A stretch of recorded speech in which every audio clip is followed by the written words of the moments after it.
Let me make an analogy between programs and recipes. So a program is a lot like a recipe. Each one is a list of steps to be carried out with rules for how to tell when you're done or when to go back. At the end, there's a certain result. If you cook, you probably exchange recipes with your friends. And you probably change recipes too. And if you've made changes and you like the results and your friends like eating it, then you might give them the changed version of the recipe. So imagine a world where you can't change a recipe because somebody has gone out of his way to set it up so that it's impossible to change it. And imagine that if you share the recipe with your friends, they will call you a pirate and try to put you in prison for years.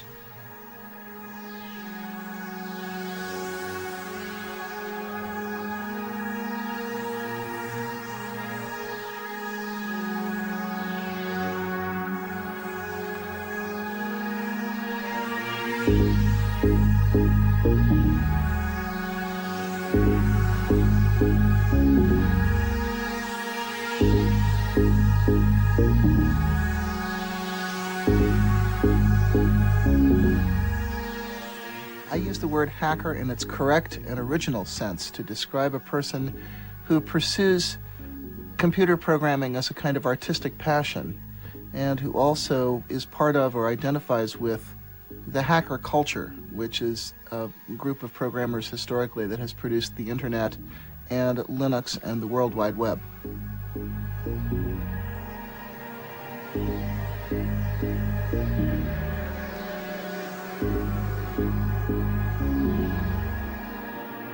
I guess you have to be a hacker in order to understand the specific mindset. That is, to rebel against the idea that the underlying source code for a computer operating system should be withheld. This open source attitude doesn't mix smoothly with the concept of free market economy.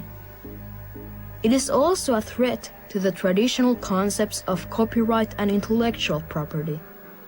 Companies like Microsoft that base their business on closed source code have tactically molded free software into an image of a monster of almost McCarthyian proportions.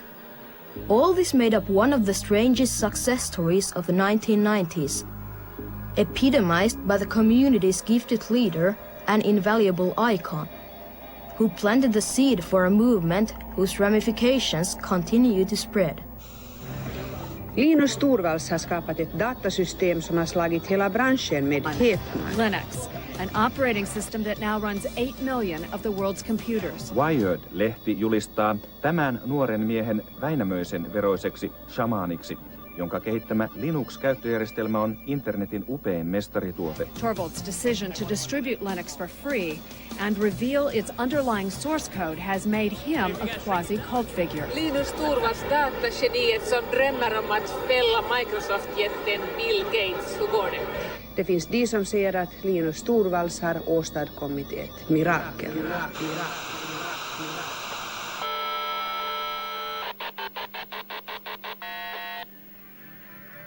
These worker ants are constantly in contact with each other by modems, releasing code, encouraging feedback and modifications to create the best possible operating system in the world.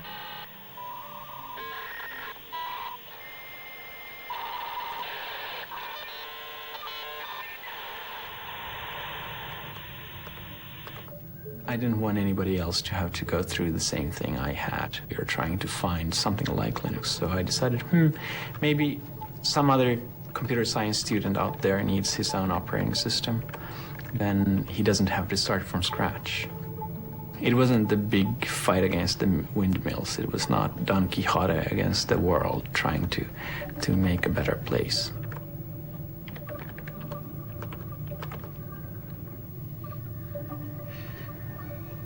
Kom, vill du ha mat? Vill du ha mat? I much prefer working with people over email than face-to-face. Face-to-face, you tend to get into all these meeting arguments and all the details that really shouldn't matter. Over email, you have to kind of think a bit before you send off a reply.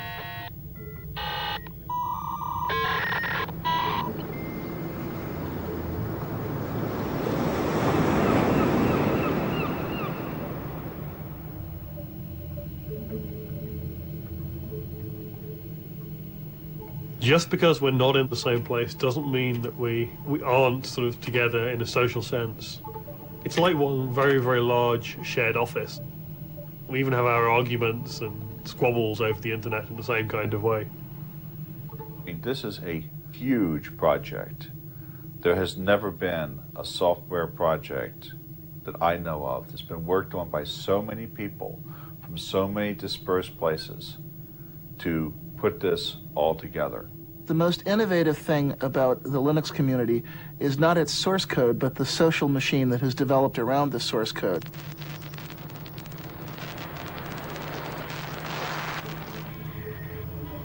What Linux is, I suppose I would say every computer is different. Every floppy disk drive is different, every hard disk is different, every video controller is different, and Linux is the thing that knows how to make all these different kinds of parts on a computer do the simple things that people would consider are simple tasks, like write my file out to the disk, or read this file off this floppy I have, or draw this image on the screen. Linux knows how to talk to these different pieces of hardware and make them do the common operations that we need computers to do every day. What do we mean when we say Linux? Some mean the whole computer operating system on which everything that happens in a computer lays. Some say Linux, pinpointing at the single most important program, the kernel.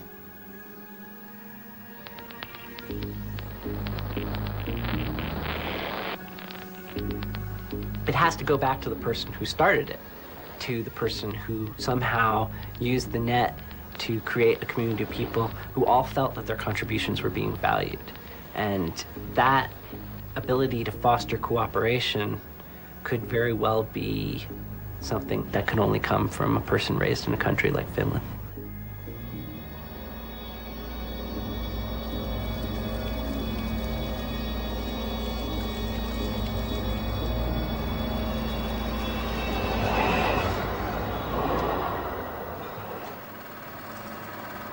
(1969). It seems to have been such a good year. The landing of the moon, Woodstock, the birth of ARPANET that led to Internet. The first steps of Unix, the operating system for big computers. And on the 28th of December, Linus Torvalds is born. Alla barn lär sig huvudsakligen genom att de leker. Och av den orsaken tror jag det var till och med oerhört viktigt för Linus att han kom in i datavärlden när datamaskiner ännu var så enkla att det också för en 10-12-årig pojke var lätt att begripa vad som fanns inne i den här maskinen. I dagens värld så finns det redan så många lager av information och bilder och invecklade grejer emellan det som kommer ut i datamaskinens skärm och det som finns bakom inne i maskinen. Att det tror jag är oerhört svårt för dagens pojkar och flickor att leka sig fram till den insikt som Linus lekte sig fram till.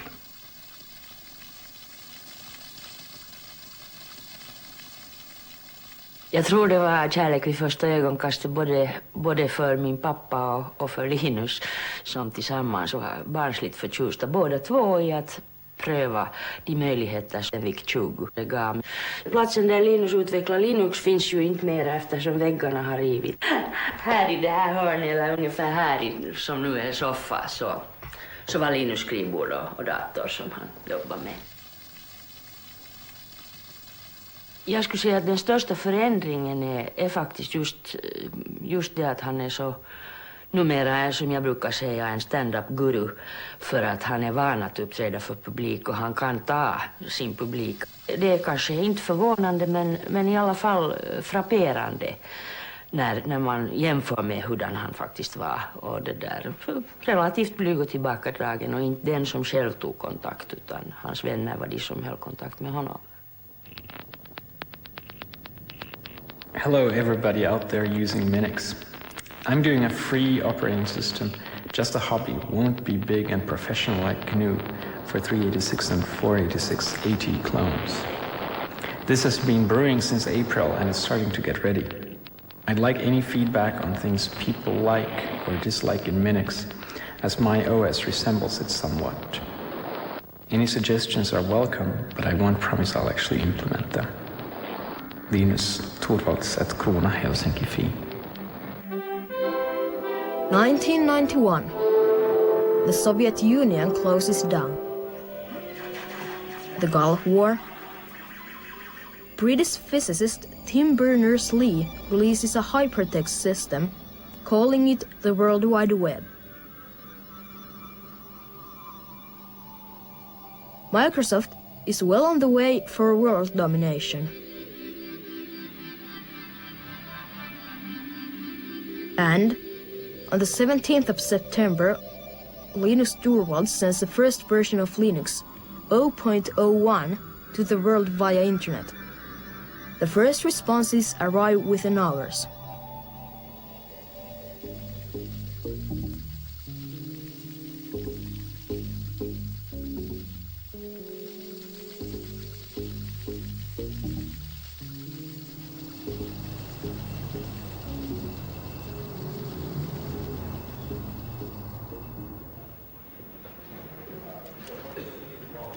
Siitä alkoi ensin kuulua tuolla kahvilassa kertomuksia, että tällainen ohjelmisto on ja että se on alkanut levitä.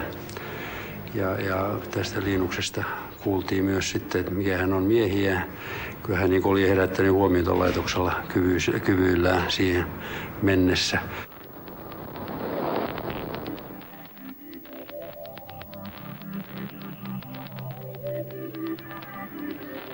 Linus based Linux on Unix because of its basic ideals. The original Unix operating system had been created by Ken Thompson and Dennis Ritchie at AT&T's Bell Labs in 1969. Unix was in the beginning a relatively free operating system and very popular in university circles. The philosophy is based on two notions. Firstly, everything is a file.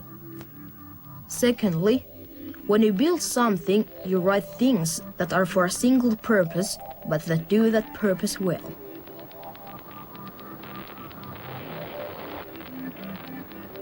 Putting Linux out on the net was kind of the natural thing to do in many ways. And there were a lot of small reasons, like the fact that I thought it was a good idea anyway to make Linux available to others so that they could try it out and send comments back to me. He really had two choices. He could make it completely free, or he could try and charge for it. Linuxista ei olisi tullut yhtään mitään, jos hän olisi ottanut siitä taloudellista hyötyä, myynyt sitä. Ei kukaan olisi ostanut sitä. Se olisi ollut ihan dead end. Siitä onkin vähän aikaa, kun täällä viimeksi olet käynyt, että tässä on jo vaihdettu Linuxin jakelukone 3 uuteen versioon. Että... Joo. Meillä oli aluksi vaikeuksia saada Linux-kamat mahtumaan niille. Näin oli, joo. Nämä oli. Alun perin Linus ei halunnut julkistaa Linuxia mitenkään vapaaksi. Se mietti sitä hyvin pitkään, että minkälaisen copyrightin alle Linux laitetaan. Ja sitten mä sain pikkuhiljaa ylipuhuttua Linuxin julkistamaan Linuxin GNU-copyrightin alla. Especially as the compiler I used was released under the GPL, I eventually ended up using the GPL myself. The GNU General Public License, GPL, funded by the Free Software Foundation in the mid-1980s, says that if you change and modify the code, you have to make your changes and improvements freely available to anyone. The GPL hinders any one person to have a monopoly over an important piece of technology. I think that the timing was definitely, even just a year earlier, I don't think it could have been done. and a year later somebody else would have done something similar. The internet was basically, hadn't gotten started in kind of the general population, but it was getting very strong in university networks. Mä olin tehnyt siellä postituslista-ohjelmiston ja sitä piti koko ajan laajentaa sinne lisää ominaisuuksia. Ihmisiä alkoi olemaan tuhansia hyvin varhaisessa vaiheessa jo kiinnostuneita. Se oli varsinainen yllätys, koska se niin kuin tuplaantui aika pienin aikavälein. Se on ihan käsittämätöntä, että 1000 ihmisestä tulee seuraavana päivänä 2000 ihmistä ja sitten tulee 4000 sitä seuraavana. Joo, ilman internettiä se Linuxin kehittäminen on ollut kirjesakkia.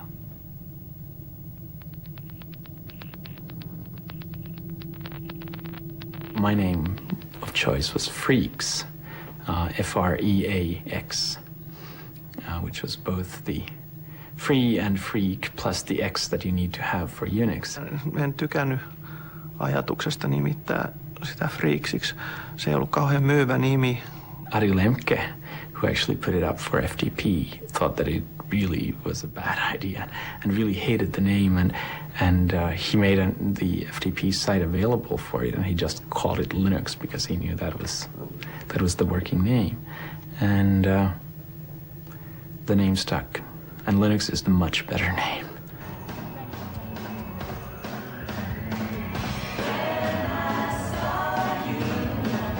All right, we've got an impressive set of geeks and nerds here. And the first question is from the easy category. How do you pronounce Linux? Well, I pronounce Linux as Linux.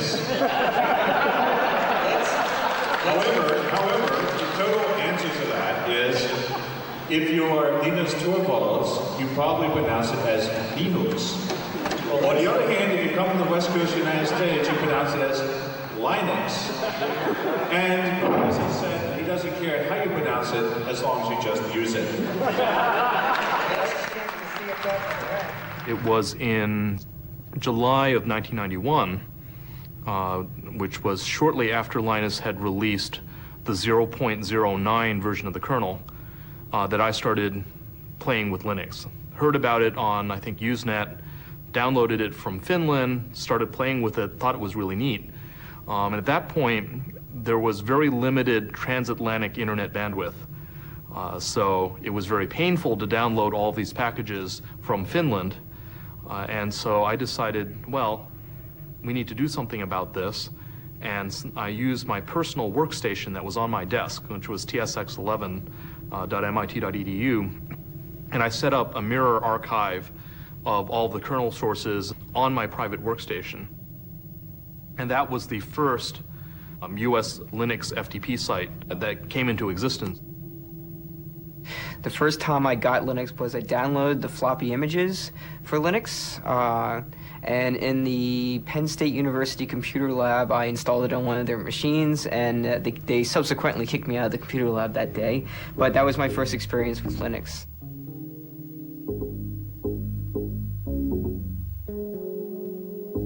Fairly early in '92, suddenly I didn't know everybody anymore. That it was no longer me and a couple of friends. It was me and a couple of hundred people who I had no idea where they were, what they did with the system, and who they are. And that was a big step.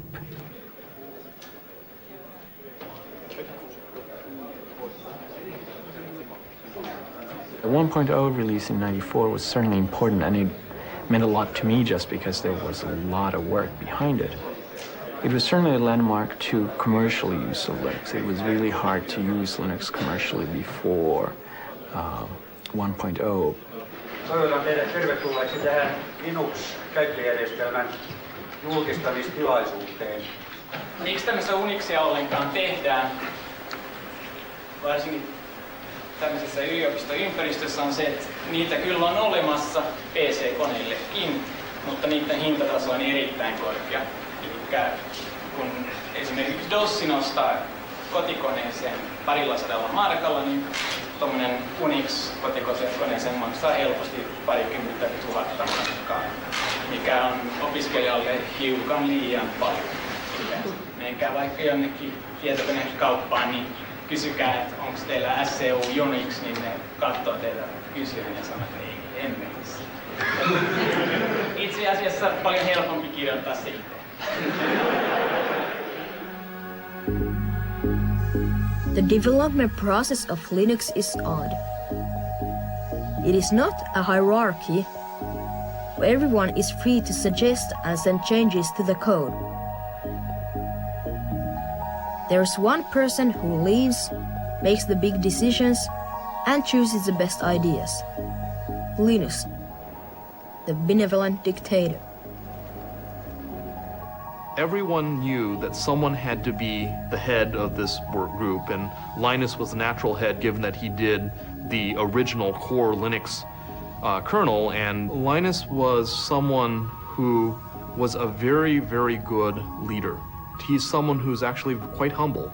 You know, he doesn't try to take credit for stuff that he doesn't do.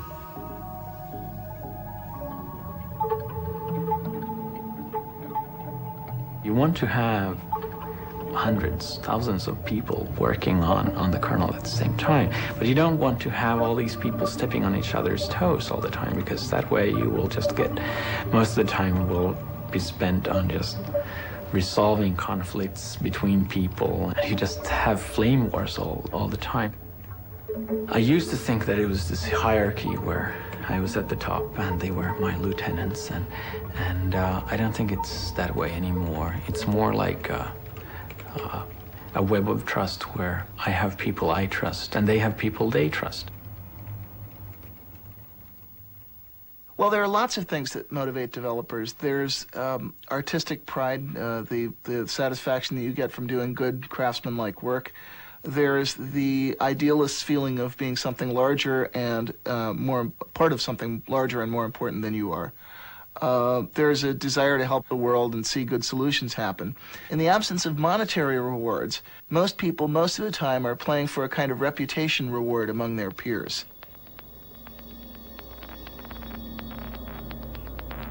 One strength of the Linux development world is that practically every software author can be contacted directly by email. Ted Zoe was crucial in the spread of Linux in the United States. To be fair, it's very easy to say, if we were in charge, we wouldn't do these things. But then again, we're not getting all these email messages saying, please, let me add this new feature. And so I don't know what I would actually do if I were really in charge. Dave Miller is a maintainer who reviews changes that developers want to make in the kernel. He's like a funnel between the contributors and the King Linus. The way that we work is you can talk all day about a great idea or a solution to a problem or something that you think is an interesting feature for Linux to have. But you've got to show me something concrete. Show me a piece of code that does that. So something that's tangible that I can test myself so that I can try it out and I can think about what it is instead of just talking abstractly about a topic all day. Alan Cox, a Renaissance hacker, is the closest collaborator to Linus, his right-hand man. To me, code has more in common with, for example, poetry or some kinds of writing. And the beauty of it is in structure, in putting ideas across one at a time in a clear way. So a good piece of code you can read without comments, and it's immediately obvious why it's been written, how it's elegant. And so you're looking for code which is both clean and elegant, but also doesn't rely on sort of clever programming tricks, doesn't make assumptions which may not be true in the future. Because the last thing we want to do is to have much code in the Linux kernel which requires large amounts of effort to keep it working. We want code which will just continue to work and work forever.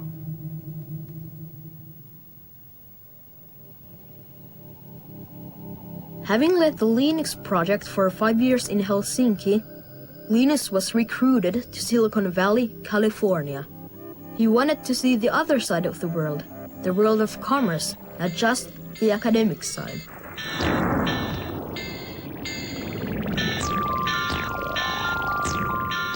You're quite an unorthodox figure in the Silicon Valley world. What do they make of you there? You've not taken the crazy commercial part, if you like.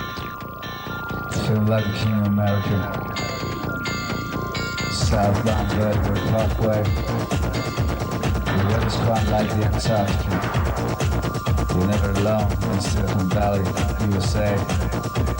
Seems I was the chosen prodigy, writing for the sonnets by Shakespeare. Some sort of alchemy, they couldn't even get near. And they didn't inherit the earth. The beast, they found the wealth, they probably sell the shares as soon as you can. Get out and go on to the next thing. Retire young, should have been the king of America. The weather's quite like the Antarctica. Southbound Vertigo Parkway. Linus started to work for a company called Transmeta. Not a Linux company, but a mysterious business that didn't want to tell for many years what it was up to. And paradoxically, a closed source code company. The deal was that Linus could still concentrate on developing Linux. I have been forced into trying to be a kind of poster boy for Linux. And actually the whole open source community at large, even though I wasn't even the person who started open source. There's no single person that represents the whole story, and there's no single starting point. I mean, it's like the bamboo. You don't know where it starts, where it ends. I don't think that this movement is actually new at all. It's been around for a long time. Even in the 70s, the whole attitude that we had around Unix, even though technically it wasn't open source, it wasn't free, because you did need to go and get this license from AT&T, but since that was not an issue generally, you could share things freely. When you run a program, typically you run the executable form, which is a series of numbers. Now, nobody can make any sense of those numbers. Only a computer can understand them. That's what they're for. Those numbers are the form of a program that the computer itself can understand. But for humans to figure out what they mean is very hard. When we write software, we write it as source code. Source code looks sort of like algebra. That's the form that you can understand if you're a programmer. To help you figure out, there are usually lots and lots of comments, which are explanations that are put into the source code to help other people figure out why the program is written the way it is. If you get just the executables, which is what Microsoft will probably give you, even if you had the freedom to make changes, you could never figure out what changes to make. It's too hard. For the freedom to change the software to be practical and usable, you've got to have the source code. If you really look at the project, if you really look at as I said, Linus developed the kernel, but the whole system is really not. I think that the most interesting part here is really Richard Stallman began the movement. Have you heard of Richard Stallman? He wanted everyone to have the rights to use the software, to copy the software without breaking any laws, to make changes, distribute them, enhance it, right? He wanted to give people rights. When he decided to overthrow corrupt American capitalism in the computer industry, he quit his job and he continued coding. Join us now and share the software. You'll be free, hackers. You'll be free. Join us now and share the software. You'll be free, hackers. You'll be free. I tend to think of things in terms of justice, freedom, and ethics. I announced the idea in November '83, but it was in January '84 that I quit my job at MIT to start developing a free operating system, to which I gave the name GNU. This is GNU, this is GPL, the GNU General Public License, and of course, the kernel is under GPL. Free software, I should explain, refers to freedom, not price. It's unfortunate that the word free in English is ambiguous. It has a number of different meanings. One of them means zero price, but another meaning is that you have freedom. So think of free speech, not free beer.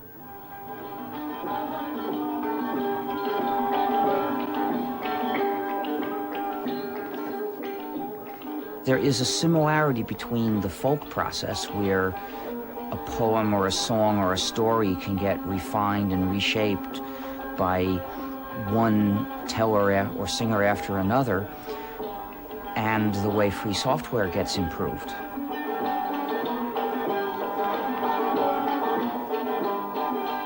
You'll often find cases where a free program is being developed now by a group of people who include none of the original developers.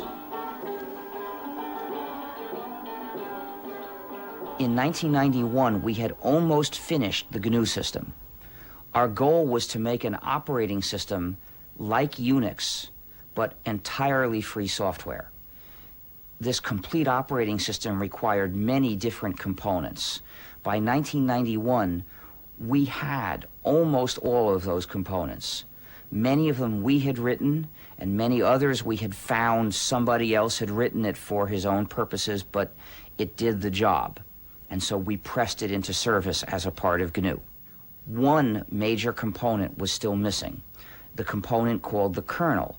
So it was very useful that Linus Torvalds wrote a kernel. At that point, combining his kernel, Linux, with the larger GNU system produced a complete runnable system that you could actually put onto your PC and run. So once Linux was developed, the GNU system in effect was completed, and it began to catch on in popularity. But at the same time, an unfortunate thing happened. The people who were using the GNU system didn't realize it was the GNU system. So they began calling the whole combination Linux. And that confusion spread. And as a result, it's very hard for us in the GNU project to call the user's attention to the ethical and political issues. Hoarders can get piles of money, that is true. Hackers, that is true. But they cannot help their neighbors, that's not good. Hackers, that's not... Most computer science in the USA comes traditionally from military background and defense spending. Perhaps it isn't any more quirky that nowadays free software movement finds room both for Richard Stallman and libertarian ideals. Many saw free software also as a new way of making money and needed a less radical concept. Enter open source.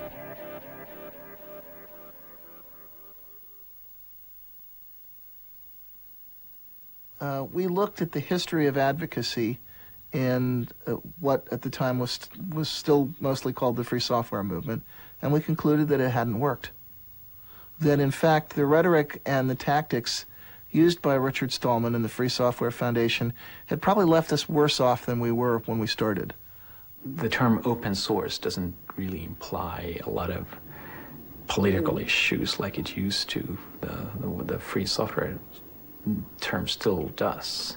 There is now a second movement, the open source movement, where they consider only the practical benefits, and they refuse, and I mean that literally, they carefully avoid the issues of principle, freedom, ethics, and making a good society for people to live in. That kind of language is implicitly threatening to people whose day-to-day concerns are, how do I increase my shareholder value? You know, how do I keep control of my business?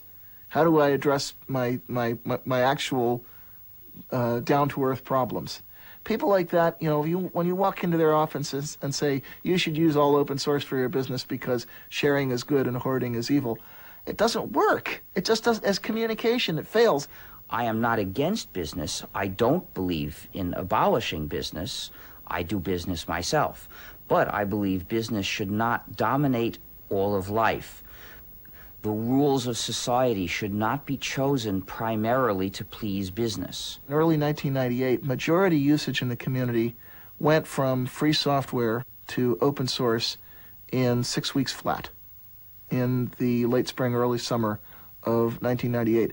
And that told me that there had been huge pent-up demand in the community for a way of explaining what we were doing that was more effective. The whole attitude in the trade press and in the investor community completely turned around, 180 degrees. The same people who had spent years and years and years sneering dismissively at free software and, talking about, sandal-wearing freaks with long hair, those very same people within a year were falling all over themselves to write laudatory articles about the wonders of open source and peer review. And this was really funny because it was the same software and in most cases the same people.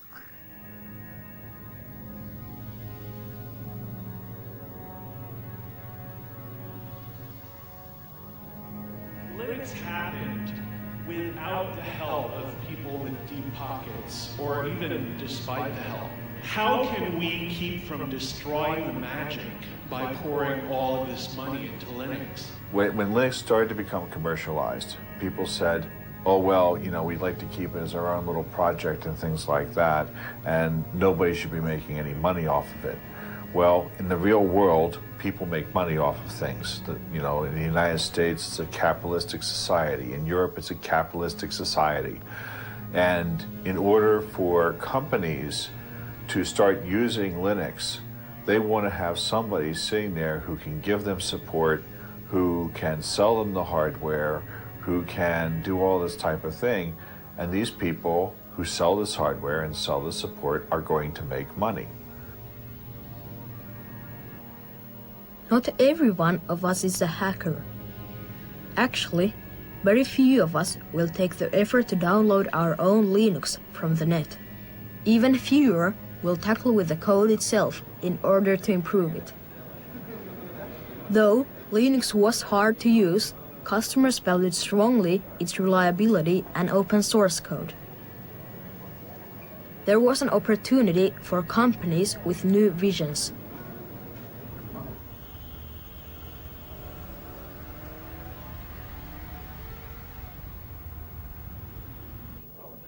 For Red Hat, it wasn't important that we ship a better operating system than Microsoft's or Sun Microsystems. It becomes really important that we ship an operating system that solves a problem for our customers that they cannot solve using the traditional proprietary binary-only software.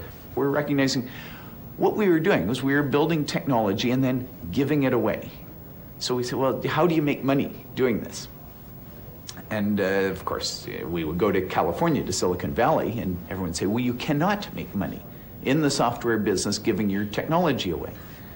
And we would come back and we'd talk to our customers and we'd realize the only thing that kept our customers loyal to what we were doing was that we did give away our technology. For the very first time, they had control over the technology they're using. The real value in most software products is the active maintenance down the line, the continuing support relationship between the vendor and you. And that's what gives software fundamentally the characteristics of a service industry rather than a manufacturing industry. Linux is flourishing in the Internet Server Appliance area. But because there has not been an easy-to-use software for home users, it has only a small margin of the desktop market. GNOME project, with its graphical interface, tries to fill that gap. But hacker elitism still seems to follow Linux. Hey, Evie, you see who's here? It's a penguin. Hi, penguin. It's Tux, actually. Hi, Tux. Samalla kun Linus Torvaldsin työ poikii uusia miljonääriä ja miljardööriä, hän aiheuttaa harmaita hiuksia maailman toistaiseksi rikkaimmalle miehelle Bill Gatesille. Microsoft has a very traditional model. They make closed source code, they put it on a CD, they sell that. Now, and they take on all the burden of development themselves. Everything goes back through them. Once you're in that business, it's very hard to change your culture. It's very hard to change your business to one where you cooperate, where programmers are used to releasing code. It's easier to make money off of closed source products if you don't need to, or you have the huge market share. So, for example, Microsoft does not have a huge incentive to open source their code right now, and it would probably cut into their profits. So I don't think they're going to do it, or at least not willingly. There's algorithms that you may in fact want to keep proprietary. For example, I know of certain compression algorithms that companies have put a lot of work into for things like streaming media. And they don't want people to know how they do that, because it's exactly how they do that that is the value of their product.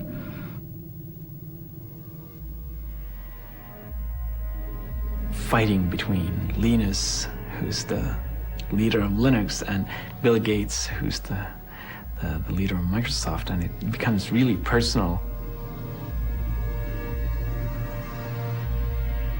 And for our bizarre question, whose lips are these? I'd say there's a Bill Gates lips telling another lie.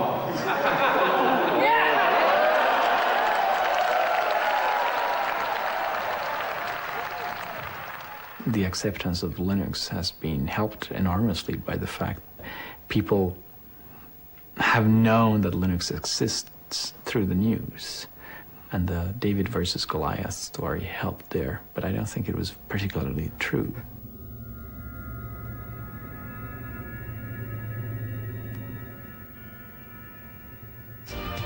You're a socialist. That's one of the labels people put on. Is that true? Det är ju ingen hemlighet, jag tillhörde radikalerna i slutet av 60-talet med gamla studenthus och studenternas FN-förening som organiserade nästan alla demonstrationer på den tiden. My personal belief system is more one of personal honor. And I don't care what anybody else does. I want to do what I feel is right. Att Linus håller sig oerhört på ett mycket bestämt avstånd från det där, från politik, och det hänger säkert ihop med att han så att säga skadades lite under sin tidigaste barndom av en mycket aktiv och politisk far. It is also about having a social conscience. And if you call that socialism, then yeah, I guess I'm socialist. Att han är radikal inom ett ganska bestämt område där han själv skapar ramarna för sitt område, eller han går, som jag upplever det, oerhört ogärna ut i det där i lösa, lite flummiga samhällspolitiska resonemang. Och där finns den här skiljelinjen mellan den här pragmatikern som vill syssla med någonting som är kännbart och inte låta liksom ångan åka ut genom det där öronen och flumma iväg om någonting som vi gärna gjorde på 60-talet. This is a community you can take, but you must give back. I am very pleased to announce to you today that the winner of this year's IDG Linus Torvalds Award is Debbie. It's good that the Linux community has been fairly positive towards new things, including the commercial efforts. I'm from Brazil, and I would like to know what can we do to bring you to Brazil in May next year. Can you come to the VA party Wednesday night? I will almost certainly be there, yes. Okay. But I need to go to the ring class. See you later. I'm hearing that you're going shooting during the Well, you come with us, man. No.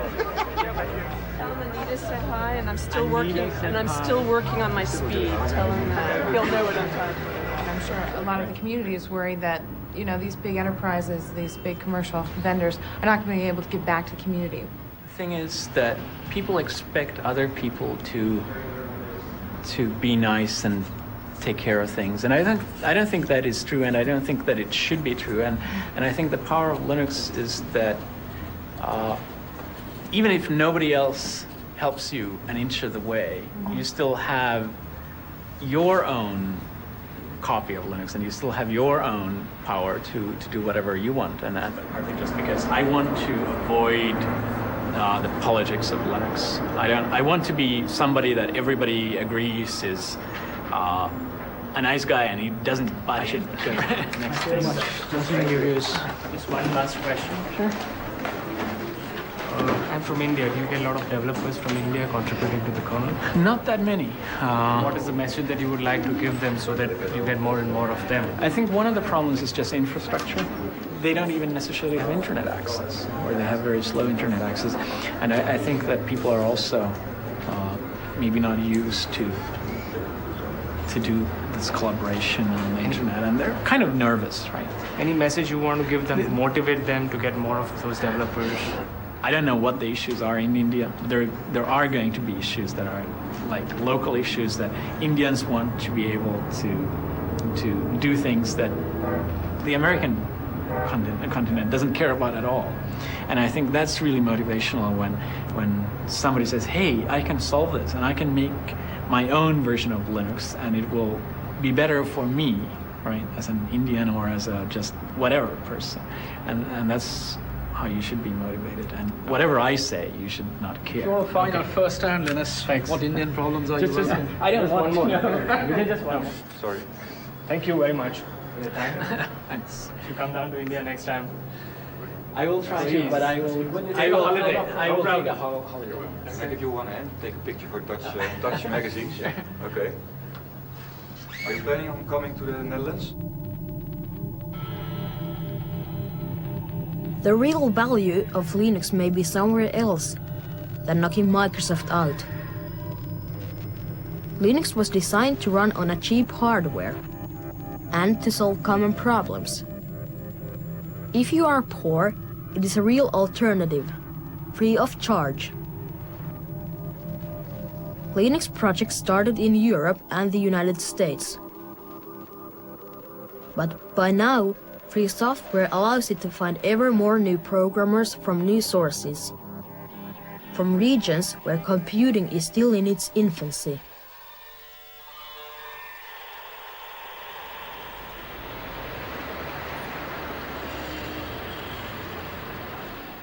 因为你也知道，中国这个整个在信息产业方面，在世界就比较落后啊，落后于世界那个发达国家有很大的距离。那么中国在发展过程中，希望尽快赶上去。那么赶上去的话，我们要有借助国外的很多经验。那么其中，比如说对于操作系统，我们是非常重视的。那么虽然原来我们基于像 Unix 我们也做了一些工作开发，但是由于在市场观念不对，我们这方面发展不是很好。那么 Linux 是一个很好的机会，给我们提供了可以学习世界上先进技术的这么一个基础。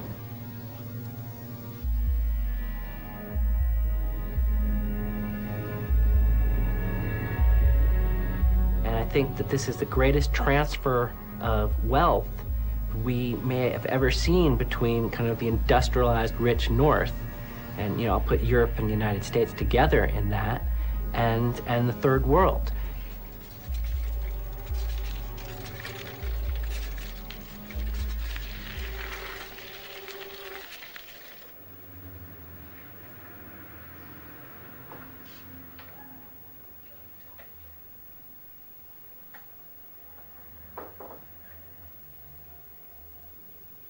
就是open source， 就是开发源代码。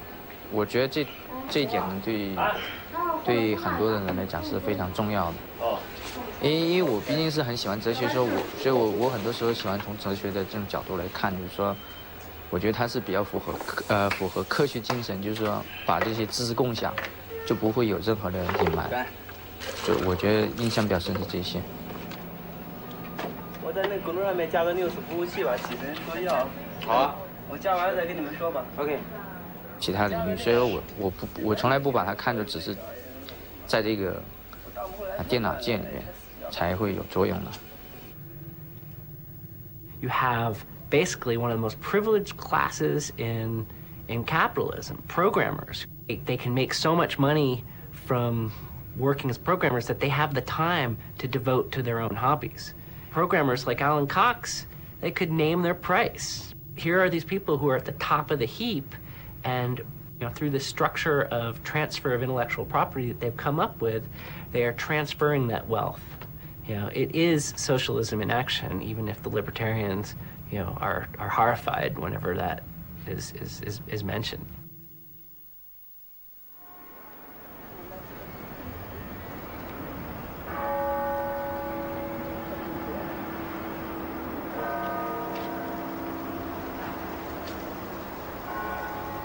Open source projects have been compared to the way science is created. Science in itself doesn't make money. The wealth comes as a result of applications. For the open source hackers, developing Linux has traditionally been a science-like voluntary project, a hobby. Eventually, the best Linux hackers were enlisted. In 1999, during the dot-com boom, some of the Linux companies went public. Wall Street announced record-breaking value for Linux stock. Of course it didn't last, but for a period of time, some Linux hackers were filthy rich, on paper. Just about everyone who was a core developer before all this hoopla about people making money doing Linux is that they've kept to their values in taking these jobs. Most of us, at least the ones that I keep in contact with, have a very cushy position or pretty much are doing all the Linux work they were doing before they had the job, and within the same levels of freedom as well. So I still got changes from people every day the same way I always did. I still submitted them to Linux the same way I always did before the IPO. Some of us are driving nicer cars than beforehand. That's the only difference. And maybe we're eating a little bit more sushi. There are some people who got lucky, joined the right company at the right time, managed to participate in the IPO lottery. And there are some people who got millions of dollars, and there are some people who got billions of dollars. And, did those people actually contribute more to the company than those other people? In some cases, they just happened to contribute the right amount of investment money at the right time. And I think that's a generic problem. It's not unique to the open source community. And I don't know that we actually have a good solution for that. Part of what I like about Silicon Valley is just that it's so dynamic and you can do anything here. And even the money-grabbing approach, I mean, even if it's slightly tasteless, especially when you come from Europe, it's a really good motivational factor and it's a really good way of getting things done. Has it changed me? I assume so. I mean, it's not the same. I'm not the same person I was when I moved, but I don't think it's made me all that more money conscious than I used to be.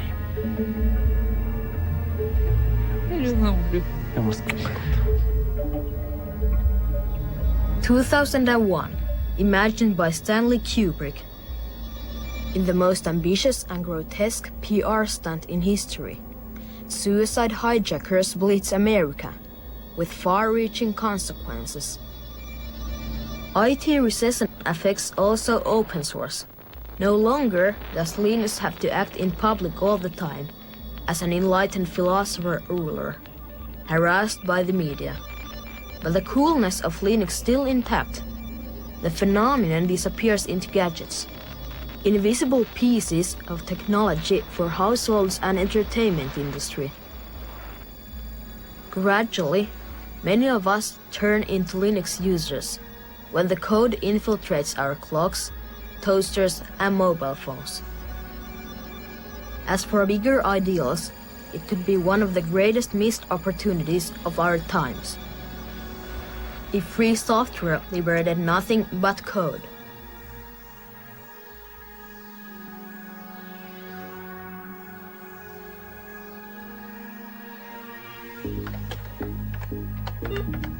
There's no question that development of technology is just going to make Linux obsolete at some point. And the question is just how long will it take? Andy, jo, inte krafts. Will it be 5 years? Will it be 15 years? Or will it be 50 years? And I think one of the powers of open source is that in 50 years, the next operating system that's the best at the time will be able to take advantage of the source base that Linux had. I mean, the source code itself is to some degree the memory of Linux, and people can always use that as a kind of blueprint. But there's more than that. There's also the intangible issues about why things were designed certain ways. And I think those certainly are out there, even if I weren't out there.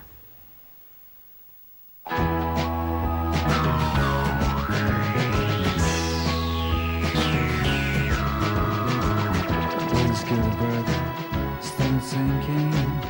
The type used for printing, and the book that you print will get people thinking. Let's look in the little room and setting. Start to imagine a Bible, not the Latin, but the language we're swearing and eating and chatting. It's like this that it happens, like this that we see. Big changes through a human history, not by some powerful latest decree, but by tiny incremental degrees. Miss Linus goes to Washington to speak about praxis, retro chains, little man, and universal access. Linus against Goliath with nothing else to fill, but sling a little stone in the face of Big Bill. But Linus Jefferson's good at strings that lose, and it changes the way the world plays the blues. It's like this that it happens, like this that we see. Big changes through human history, not by some powerful latest decree, but by tiny incremental degrees. Like a butterfly in Helsinki fluttering its wings, producing hammerhead storm clouds over Beijing. When Hermit-like programs become a community, and information achieves its manifest destiny, but to be free. It's like this that it happens, like this that we see. Big changes through human history, not by some powerful latest decree, but by tiny incremental degrees. It's like this that it happens, like this that we see. Big changes through human history, not by some powerful latest decree, but by tiny incremental degrees. It's like this that it happens, like that's what we see. Big changes through our human history. It's like this that it happens, like this that we see. Big changes through our human